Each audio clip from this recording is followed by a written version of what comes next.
मित्र सैनिक, महारथी, अश्वरोही हमारी ओर से भी मारे गए। ये तो अवश्य उत्तम बनाने की बात है। उत्तम!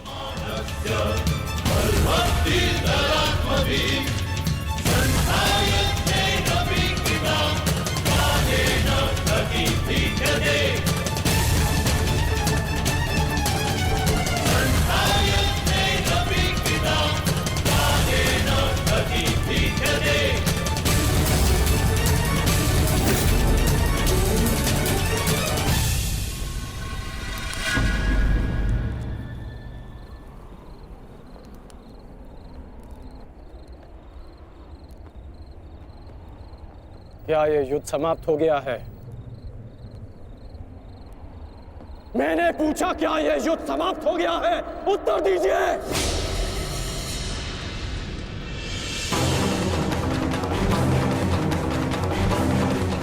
एक दिन युद्ध में पलड़ा क्या भारी हो गया। आप सबको लगा कि आप लोग युद्ध जीत गए। आज जितने भी सैनिक वीर गति को प्राप्त हुए हैं, वो तुम्हारी विजय के लिए अपने प्राण खो बैठे।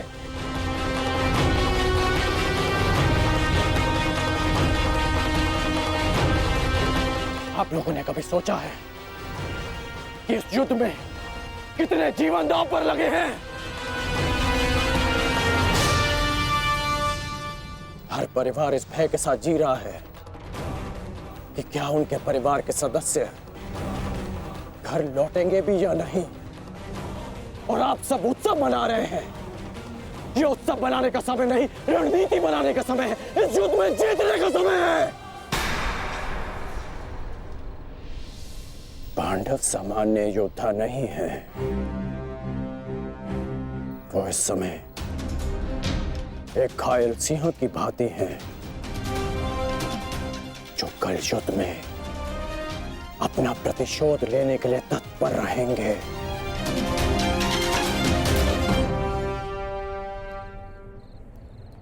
तो इसी क्षण इस उत्सव को बंद कीजिए।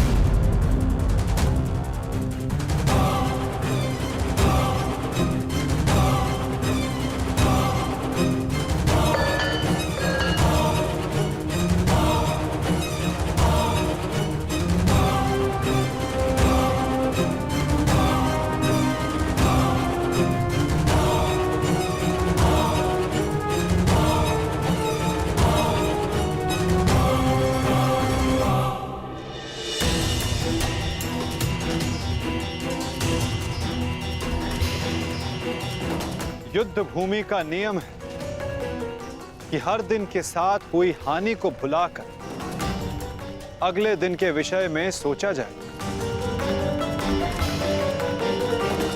अब समय आ गया है कि इस पर विचार किया जाए कि कल के युद्ध में हमारी रणनीति क्या होगी।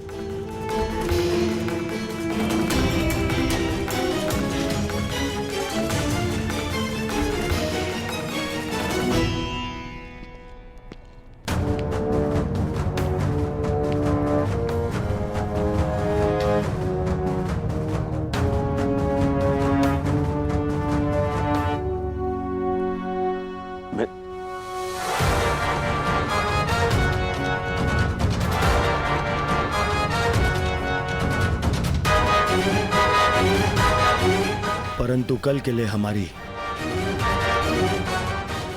योजना क्या होगी?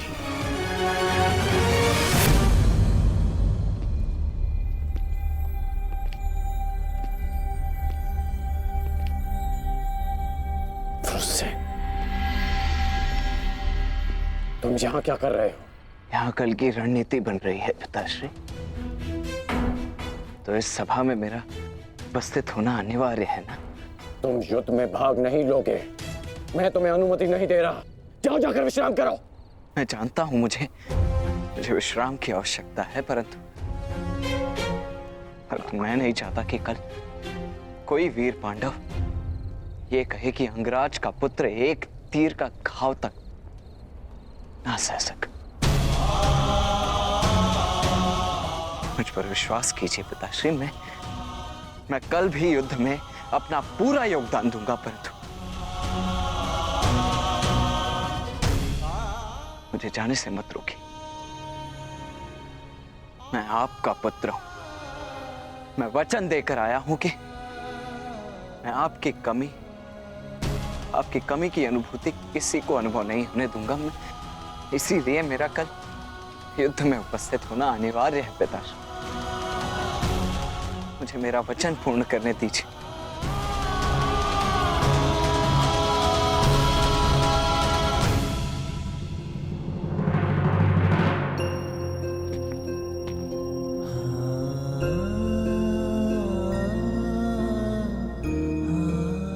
कल्याण हो तुम्हारा पुत्र। तुम युद्ध में भाग लोगे।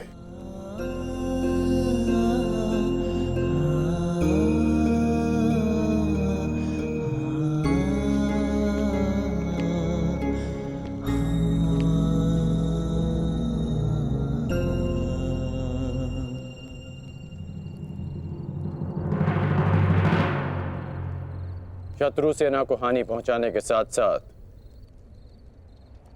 आपको अपनी सेना को सुरक्षित रखना भी महत्वपूर्ण है।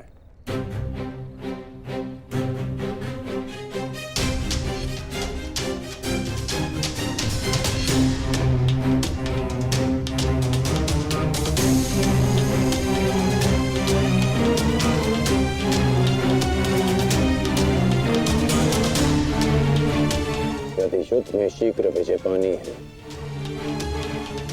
तो उसका एक ही मार्ग है,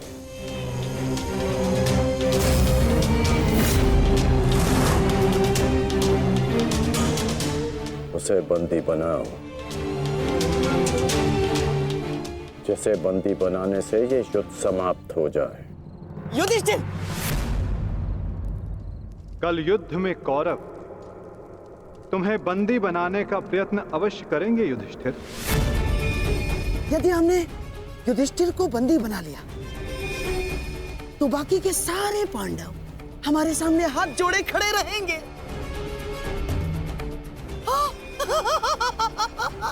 उत्तम!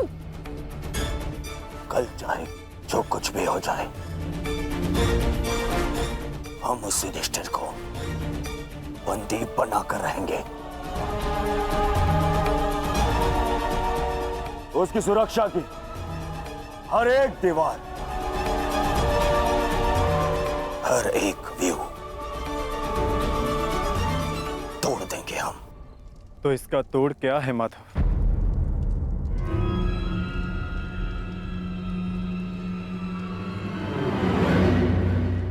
इसका एक ही तोड़ है पार्थ। कल युद्ध में धर्मराज युधिष्ठिर व्यू में सबसे आगे रहेंगे।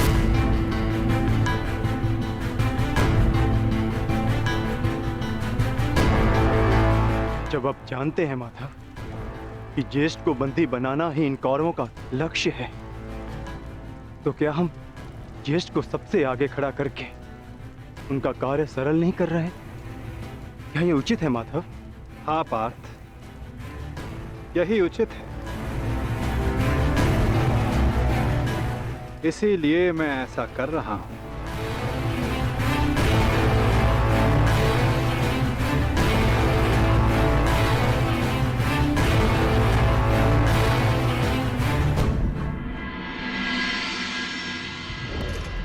युद्ध का दूसरा दिन।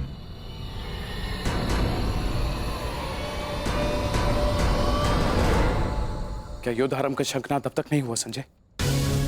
किसी भी क्षण युद्ध का शंखनाद हो जाएगा महाराज। दोनों सेनाएं सज्ज हैं। पांडवों की सेना ने आज कौंच व्यूह का निर्माण किया है और महामहिम भीष्म ने महाव्यूह का। उचित निर्णय लिया है ताचरी ने। अब पांडव युधिष्ठिर की रक्षा के लिए उसे क्रौंच व्यू की अंतिम रेखा में रखेंगे।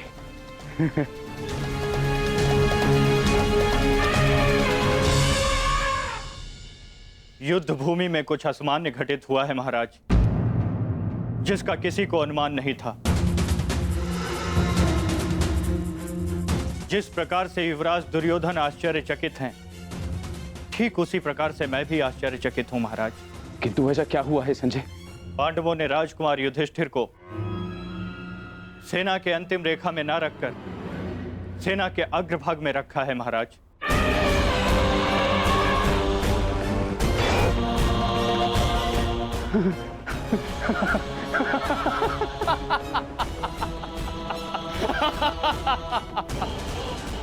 लगता है दूसरे ही दिन युद्ध हार जाना चाहते हैं पांडव, तभी तो ऐसी मूर्खता कर रहे हैं। अब मेरे पुत्र दुर्योधन के पंजों से युधिष्ठिर को कोई भी नहीं बचा सकता, कोई भी नहीं। मरेंगे, मरेंगे ये सब।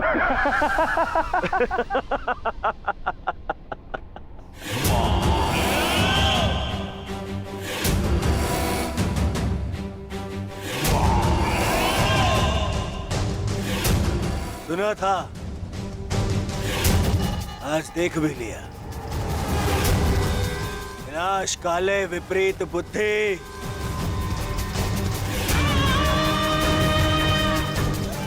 युधिष्ठिर को सबसे आगे खड़ा करके आश्चर्यचकित कर दिया इन पांडवों ने।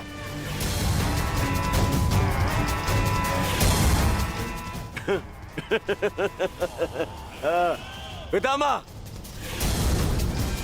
देख रहे हैं, इन पांडवों ने स्वयं ही हमारा कार्य सरल कर दिया।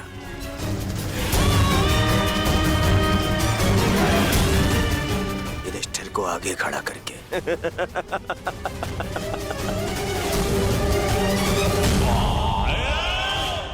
अब आज ही इस युधिष्ठिर को बंदी बनाकर इस युद्ध का अंत कर दूंगा मैं, आज ही। आजा, आजा।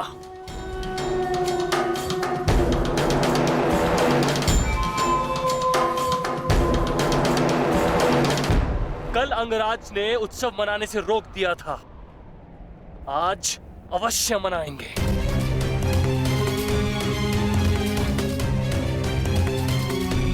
देखा दुशासन, हमारी जीत का उत्सव। मत भूलिए पिताश्री ने क्या कहा था। अभी से उत्सव मनाने के विषय में सोचना भी मूर्खता है। युद्ध अभी शेष है।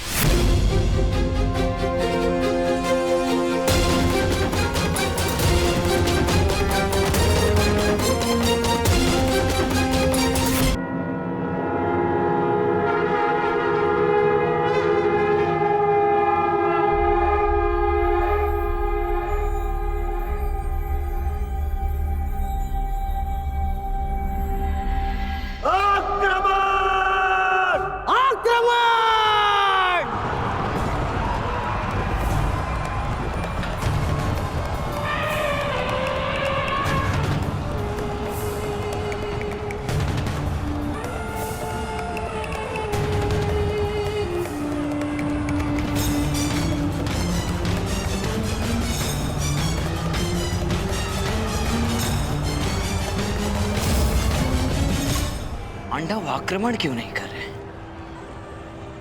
योजना क्या है इनकी?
चिन्ह वो भी उल्टी दिशा में।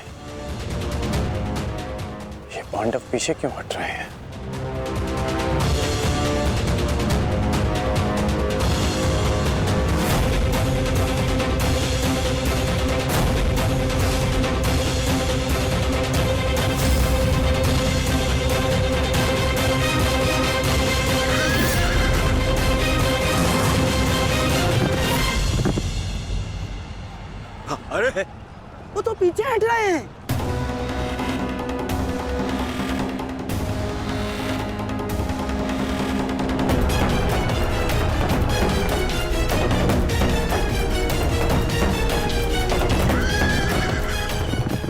पीछा करो इनका, समाप्त कर दो सबको।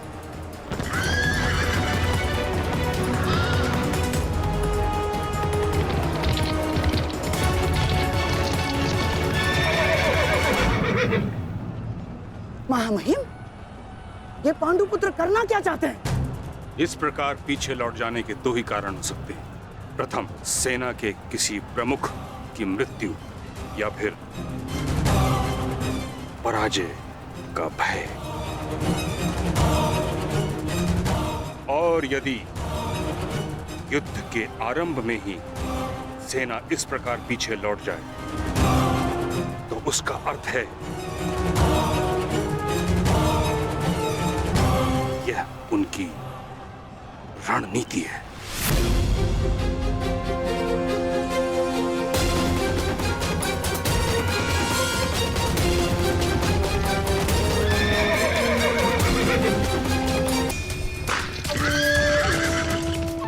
पर हमारे पास उन पांडवों से 5 अश्विनी सेना अधिक है।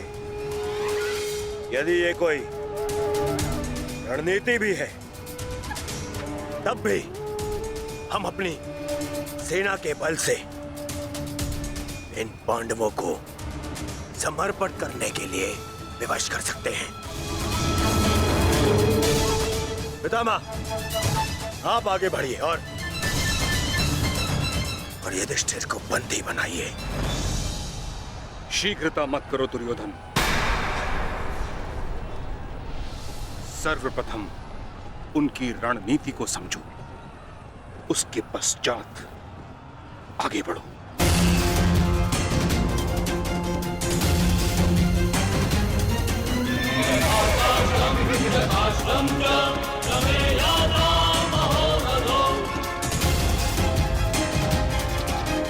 जितना सरल ये दिख रहा है, ये उतना सरल होना नहीं चाहिए। कुछ तो गड़बड़ है।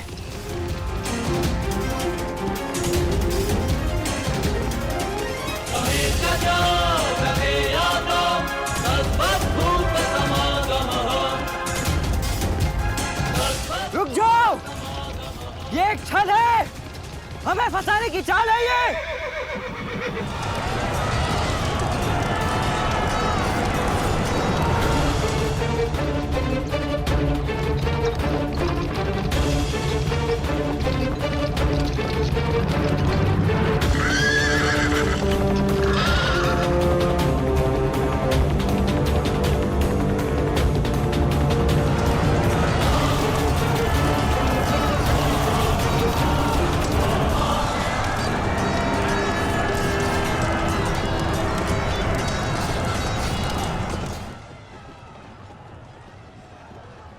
दुशासन और अश्वत्थामा अपनी सेना को लेकर कौरव सेना से अलग हो गए हैं महाराज।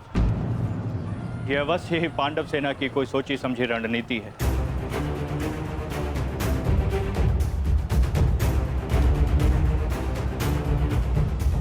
आत्मसमर्पण कर दो युधिष्ठिर। हो सकता है ज्येष्ठ तुम्हें जीवन दान दे दे। तुम केवल दास बनने के योग्य और सदैव दास बनकर रहोगे, और पांचाली सदैव हमारी दासी बनकर रहेगी।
शस्त्र अस्त्र चलाओ पार्थ।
अब जिन्हें हमसे लड़ना था वो शत्रु आपस में ही लड़ बैठेंगे पार्थ। आज तुम्हारा बल इस धरा पर धराशाय होगा। भीम, अर्जुन!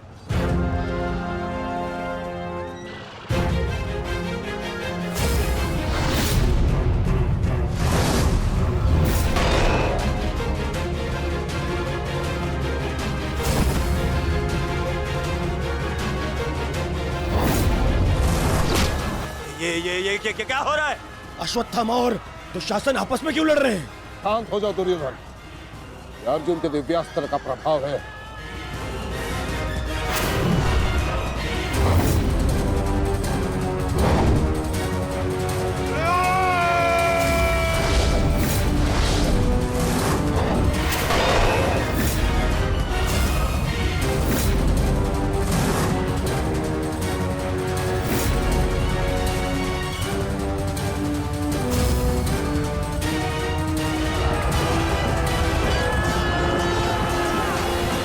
राजकुमार अर्जुन ने तोस्तर अस्त्र का प्रयोग किया है महाराज। ये प्राचीन और बहुत ही दुर्लभ अस्त्र है। ये सैनिकों को भ्रमित करता है महाराज, और अपने ही सैनिकों में मृत्यु का भय और अपना सबसे बड़ा शत्रु दिखाई देता है महाराज, और वो आपस में ही लड़कर मर जाते हैं महाराज।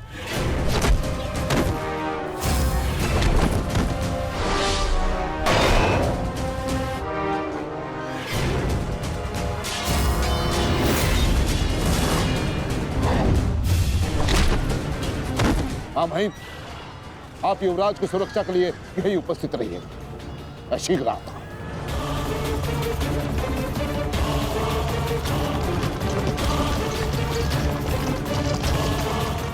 माधव, दुर्योधन पर आक्रमण करने का यही उचित समय है।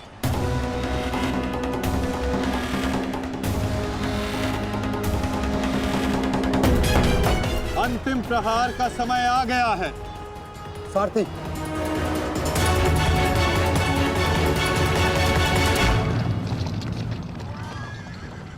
ये क्या? चारों पांडव सीधे हमारी ओर बढ़ रहे हैं।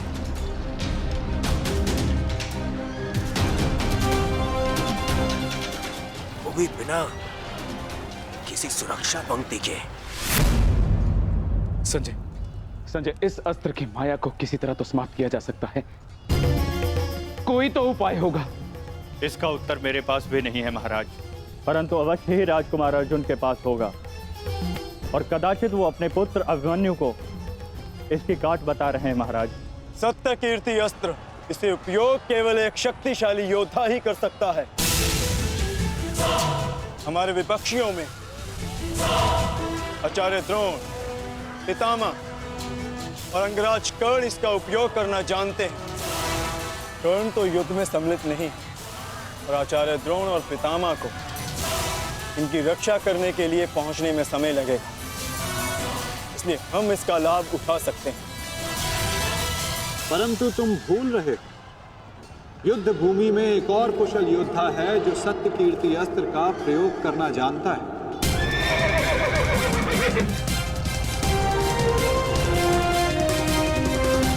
और उसको रोकना अति आवश्यक है।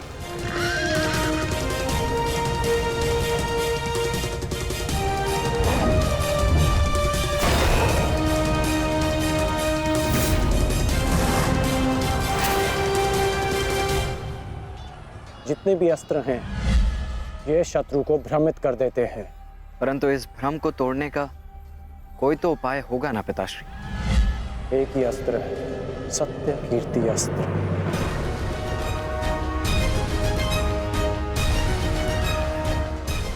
ओम सत्यार्थम ओम कीर्त्यार्थम ओम नमो नमो नमो सत्य कीर्ति अस्त्राय नमः।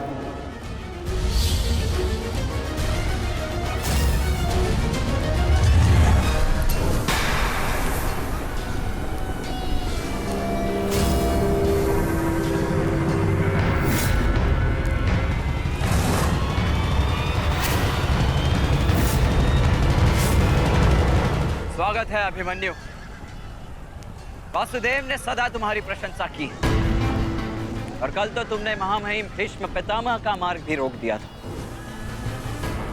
तुम में तुम्हारी इस असाधारण वीरता का मैं सम्मान करता हूं और प्रशंसा भी। परंतु इस समय मुझे मेरी सेना की रक्षा करनी है और ऐसा करने से मुझे कोई नहीं रोक सकता। प्रशंसा तो तुम्हारी भी बहुत हो रही है वृषसेन। जिस वीरता से तुमने मेरे पिताश्री का सामना किया वो सराहनीय था। परंतु इस समय मेरा भी केवल एक ही लक्ष्य है, तुम्हें रोकना। तो विलंब कैसा? मैं प्रस्तुत हूं।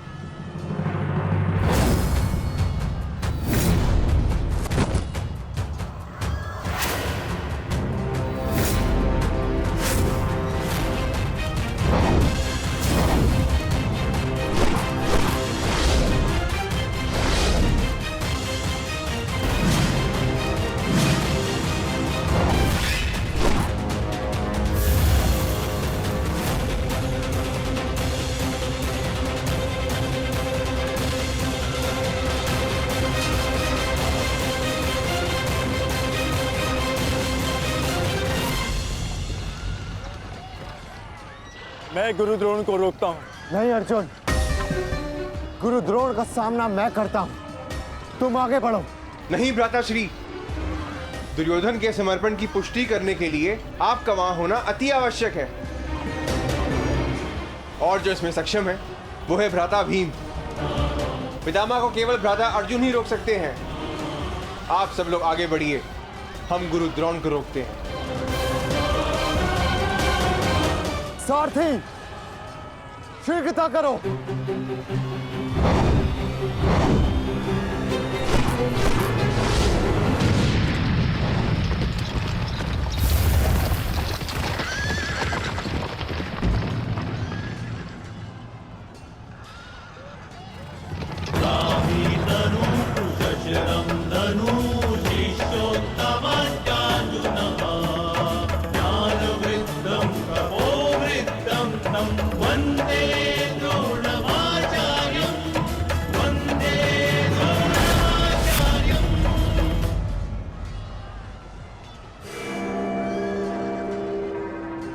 हस्तिनापुर नरेश, महाराज धृतराष्ट्र के ज्येष्ठ पुत्र दुर्योधन तक पहुंचने के लिए तुम्हें मेरा सामना करना होगा।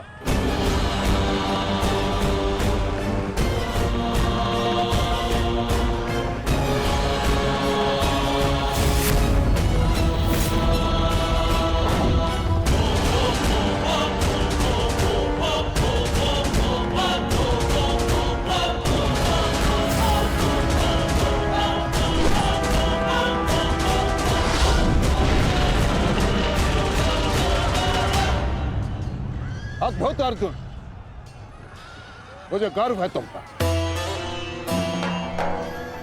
माना कि भ्राता अर्जुन आपके प्रिय है, परंतु हम भी आपके शिष्य हैं गुरुदेव।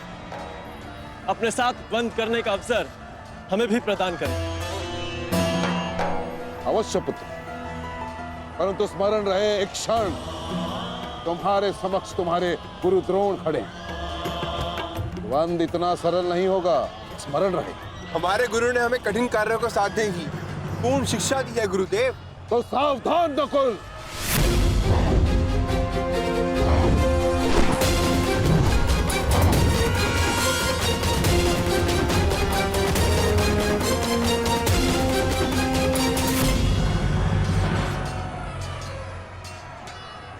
कहा था मैंने कि द्वंद्व सरल नहीं होगा।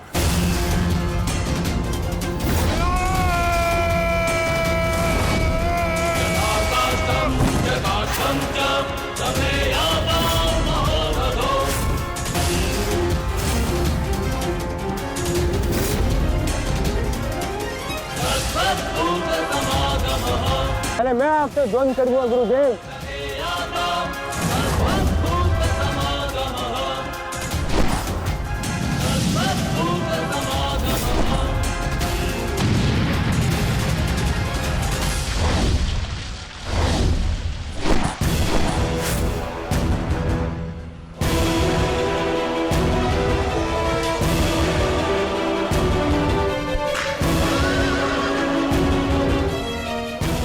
द्वंद्व का समय आ गया है। हमें पूरी शक्ति के साथ उनके साथ द्वंद्व करना होगा।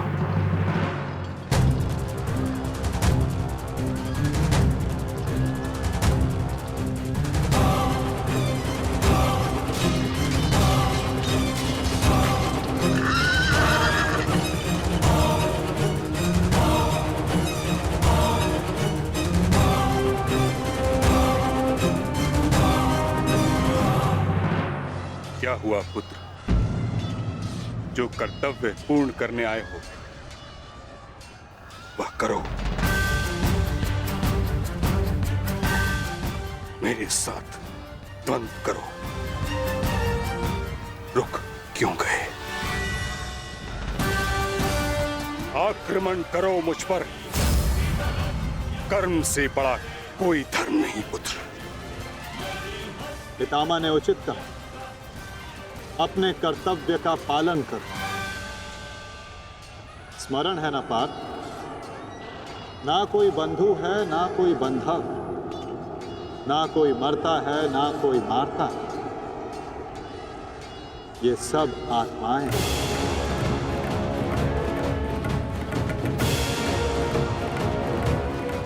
हम सब निमित्त मात्र हैं पार्थ। अब किस अवसर की प्रतीक्षा कर रहे हो? अवसर तो तुम्हारे समक्ष खड़ा है पार्थ।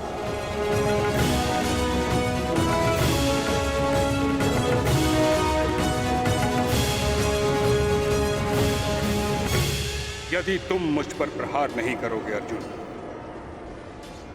तो मैं करूंगा और तुम्हें तुम्हारे कर्तव्य से अवगत कराऊंगा।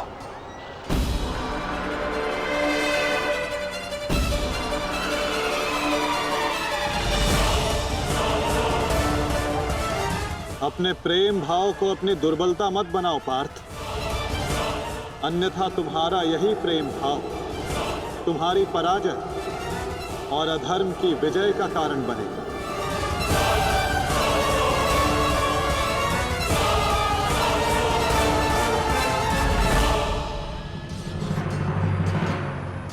शस्त्र उठाओ पार्थ,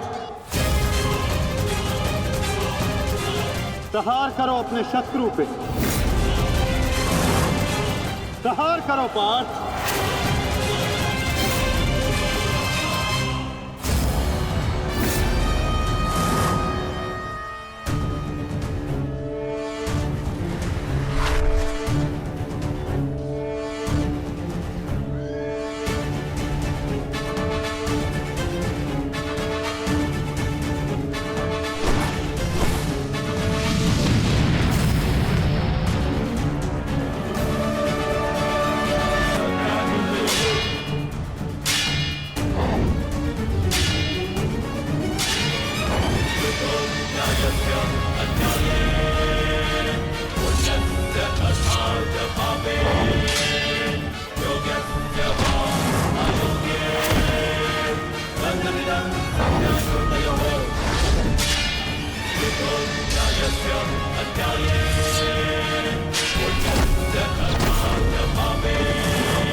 एक ही अस्त्र है जो इस भ्रम को तोड़ सकता है। सत्य कीर्ति अस्त्र।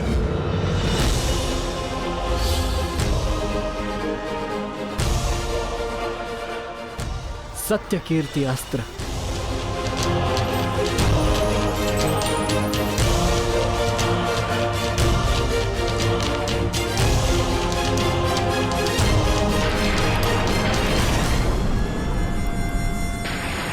मुझे अपने कर्तव्य का पालन करना ही है। तुम भी अपने कर्तव्य का पालन करो मित्र। हम दोनों को कोई नहीं रोक सकता।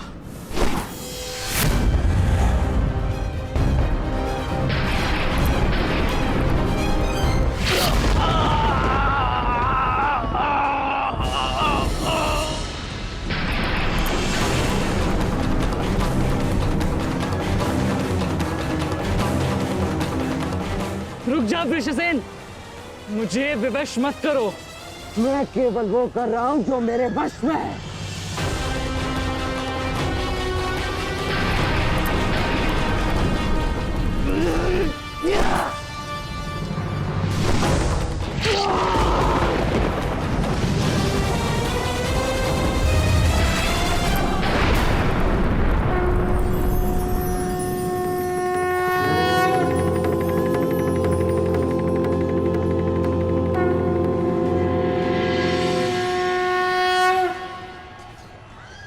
अद्भुत।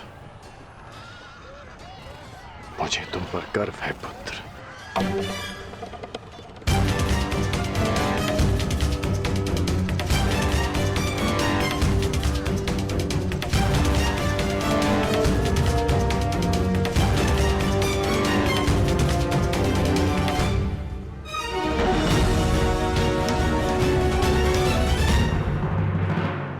क्या सूचना है बताओ। अंगराज, मैं वो बताओ मुझे। कुमार वृषेण। क्या हुआ वृषसेन को? बोलो। युद्ध में बुरी तरह घायल हुए हैं।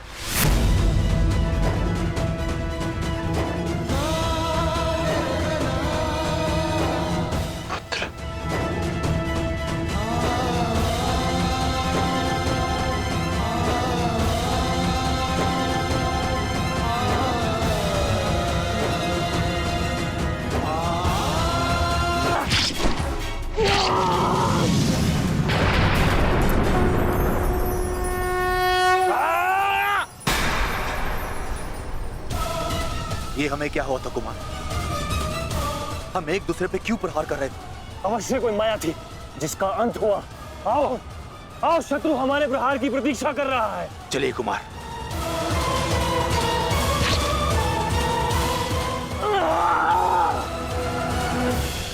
तुम्हारे कौशल और शौर्य को नमन है वृषसेन। अनुमान नहीं था कि कौरव सेना में ऐसे कुशल योद्धा से सामना होगा। सूर्यास्त में समय अभी शेष है अभिमन्यु, और हमारे तुनीरों में बाण नहीं। तो समय व्यर्थ ना करते हुए द्वंद्व आरंभ करें। तो मैं प्रस्तुत हूं योद्धा।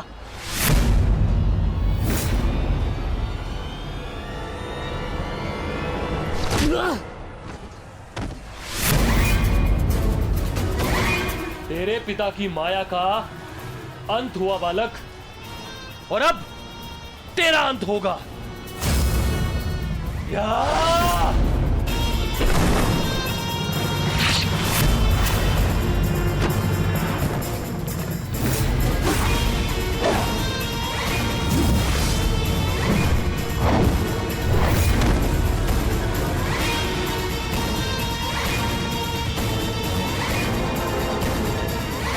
हार तब नहीं होती जब मनुष्य पराजित होता है। हार तब होती है जब वो हार मान जाता है। हार मत स्वीकारना पुत्र। इस कुरुक्षेत्र की भूमि को, इस महाभारत के युद्ध को तुम्हारी आवश्यकता है। अभी बहुत तो शेष है। उठो, अपने क्रोध को, अपने साहस को, अपने विश्वास को एकत्रित करो। उठो और युद्ध करो।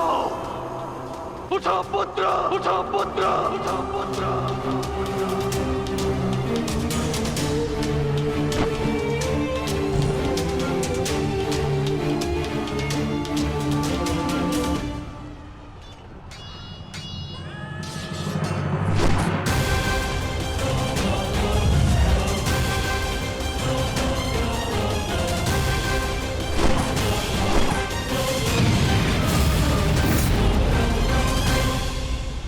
माधव, पितामह के प्रहार प्रतिक्षण बलशाली होते जा रहे हैं। हम उन्हें बहुत समय तक रोक नहीं पाएंगे। रोकना तो पड़ेगा पार्थ। जितना समय तुम इन्हें रोकोगे उतना समय भीम को मिलेगा कि वो दुर्योधन को परास्त कर युधिष्ठिर के समक्ष आत्मसमर्पण करने को विवश कर सके।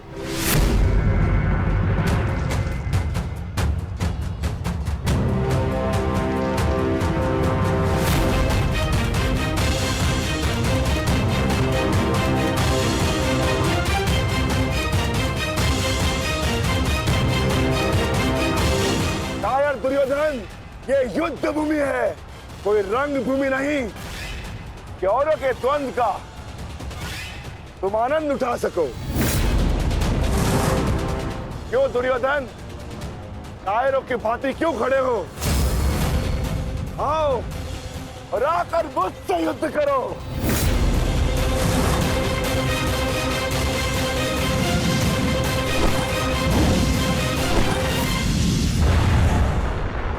गंगापुत्र, शीघ्रता कीजिए। अर्जुन आपको द्वंद्व में उलझा रहा है। इधर भीम दुर्योधन की ओर बढ़ रहा है। महामहिम, कुछ कीजिए।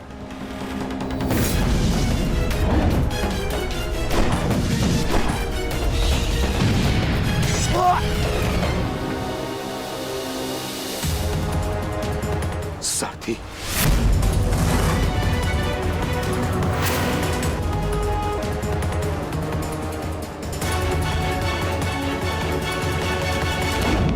सावधान अर्जुन, या तो तुम युद्ध करना भूल गए हो या फिर तुम्हें युद्ध करने का साहस नहीं है। दुर्योधन, नहीं नहीं दुर्योधन, भीम तुम्हें उकसा रहा है। द्वंद्व में मत फंसना। उचित कहा मामाश्री। मेमनों के आखेट के लिए से आगे नहीं बढ़ते। बस होके भीम के लिए तो मेरी कलिंग की सेना ही पर्याप्त है। कलंक के वीरों, आक्रमण करो और इसको बंदी बना लो। जाओ।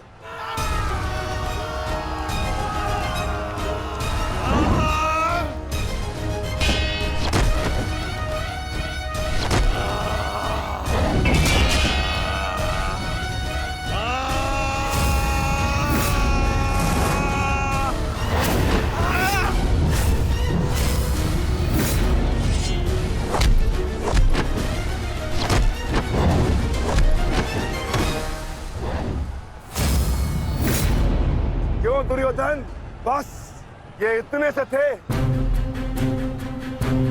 अरे इनसे तो युद्ध करके मेरे हाथ पैर भी नहीं खुले।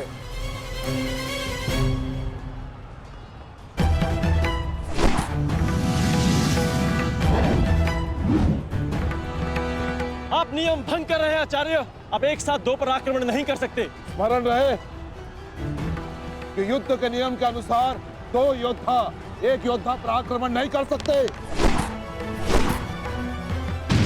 परंतु एक योद्धा दो योद्धाओं पर आक्रमण कर सकता है। सहदेव,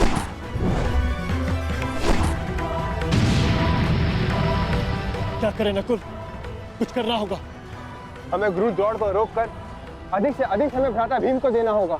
युद्ध सभा में चीख चीख कर अपने पौरुष का बखान करने वाले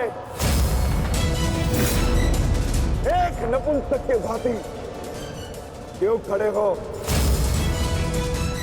अब किसे लाओगे अपनी ढाल बनाकर?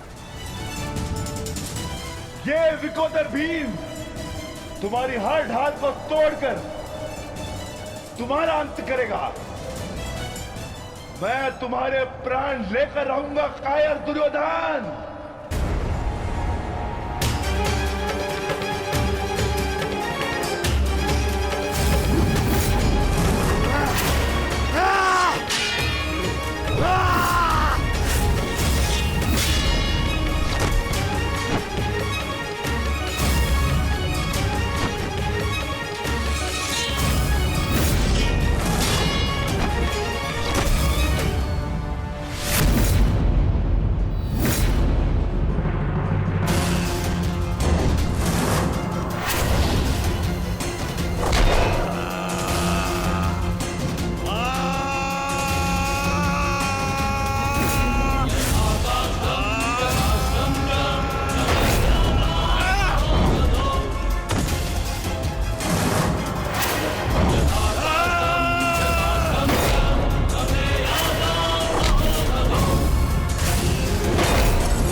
उठकर प्रहार करने का सामर्थ्य शेष है काकाश्री,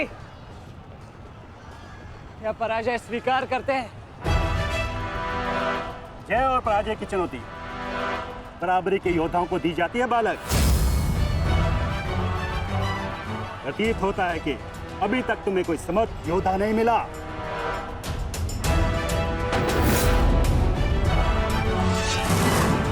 मैं शब्दों के बाण नहीं चलाता नानाश्री। अच्छा, तो युद्ध करो या समर्पण करो।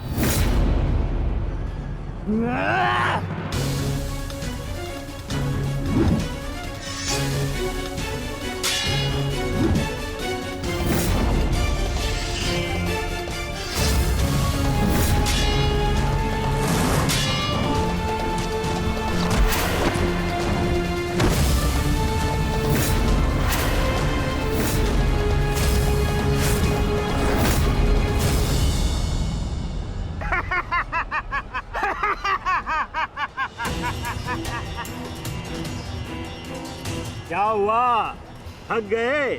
अरे ये उस मूर्ख विराट पुत्र उत्तर की संगति का प्रभाव है। ये उसे भी यही लग रहा था कि मेरे समक्ष वो कुछ कर दिखाएगा, पर मूर्ख मृत्यु को प्राप्त हो गया।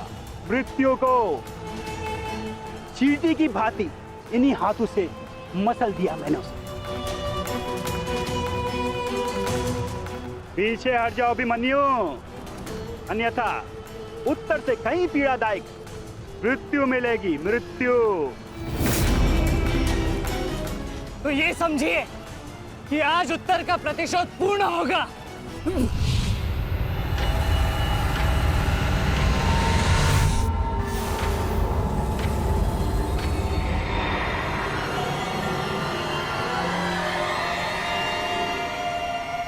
फिर से मूर्खता कर रहे हो अभिमन्यु? मेरी शक्तियों के बारे में ज्ञात नहीं है। शत्रु का क्रोध मुझे और बलशाली बनाता है। बलशाली।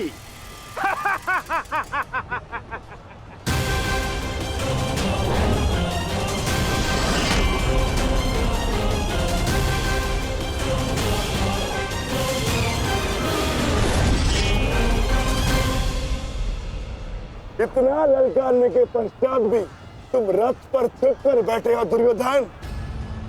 मैं भी कैसा मूर्ख हूं, एक नपुंसक के वध की प्रतिज्ञा कर बैठा। आज तुमने यह सिद्ध कर दिया कि तुम एक क्षत्रिय नहीं बल्कि एक बार। सावधान! क्रोध से भरे कुमार भीम अब युवराज दुर्योधन की ओर बढ़ रहे हैं महाराज। मेरा दुर्योधन किसी संकट में तो नहीं ना? कहीं ऐसा तो नहीं कि भीम युद्ध के दूसरे दिन ही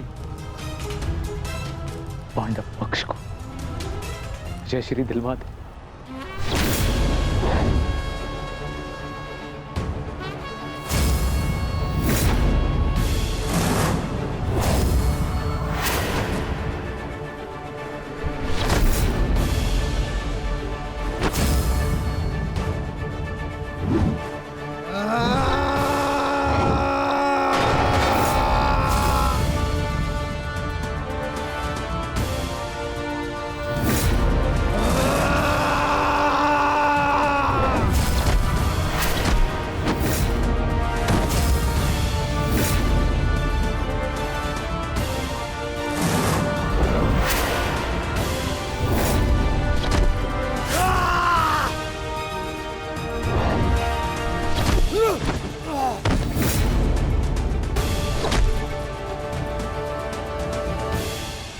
दुर्योधन मारो।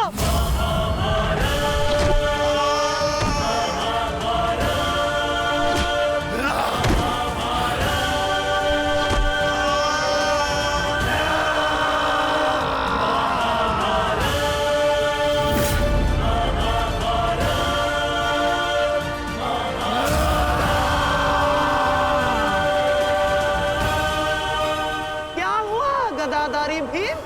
अब दिखाओ तुम्हारा पौरुषत्व। या कहो तो हस्तिनापुर की स्त्रियों से आभूषण लाके तुम्हें पहना दूं? क्या हुआ? युद्ध बातों से नहीं, बल से जीता जाता है। यदि इस मैल जैसे शरीर में जरा सा भी साहस बचा है तो और प्रहार कर मुझ पर। अरे ये क्या पहचानेगा अपनी शक्ति को? इसे कैसे मैंने वस्त्र और आभूषण रहित करके उन हाथों के मत्थे बिठा दिया था मैंने।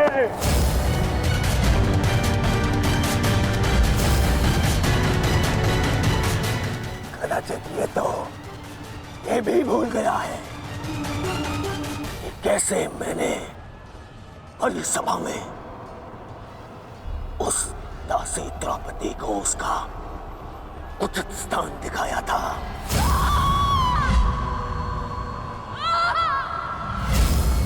आओ दासी द्रौपदी, आकर मेरी गंगा में बैठो। आओ, वस्त्र हरण करो इस दासी का।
गंगापुत्र, दुर्योधन की रक्षा कीजिए गंगापुत्र।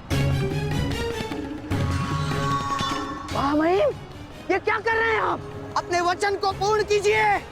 आज यदि आपने भीम का वध नहीं किया तो हस्तिनापुर का युवराज घर नहीं लौटेगा। महामहिम, भीम, रुक जाओ,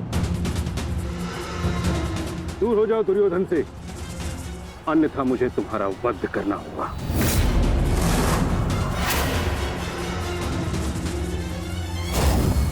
सावधान पितामह, यदि आपने भ्राता भीम पर प्रहार किया तो मुझे विवश होकर आप पर बाण संधान करना होगा। हट जाओ भीम। क्षमा चाहता हूं पितामह, आप अपना वचन पूर्ण कर रहे हैं तो मुझे भी अपनी प्रतिज्ञा का मान रखना है। आज मैं इस दुर्योधन का वध तो करके ही रहूंगा, चाहे इसके लिए मुझे स्वयं के प्राण क्यों न गंवाने पड़े।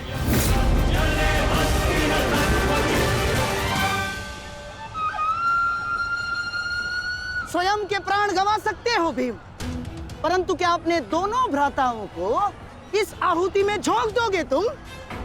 तुम्हारी इस भूल का फल नकुल और सहदेव को भुगतना होगा भीम। जरा देखो उधर।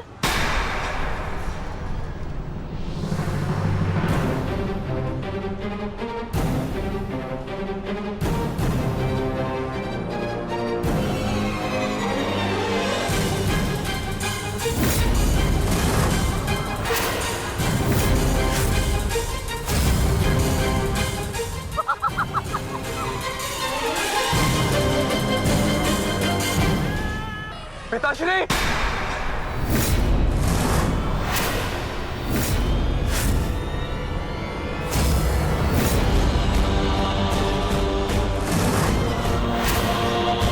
शस्त्र को नीचे करिए द्रोण, अन्यथा सदैव के लिए पुत्र से हाथ खो बैठोगे।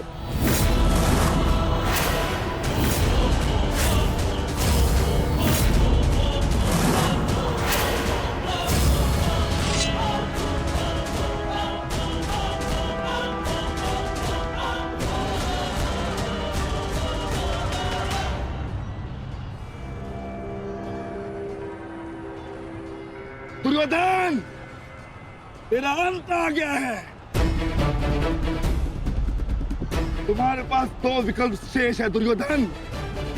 या तो देश युधिष्ठिर के समक्ष आत्मसमर्पण करो, अपनी सेना को पीछे हटने का आदेश दो, या फिर अपने प्राण यमराज को समर्पित करो।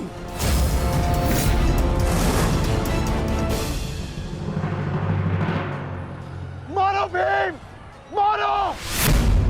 शीघ्रता करो भीम! इतनी भी क्या शीघ्रता है राजकुमार युधिष्ठिर?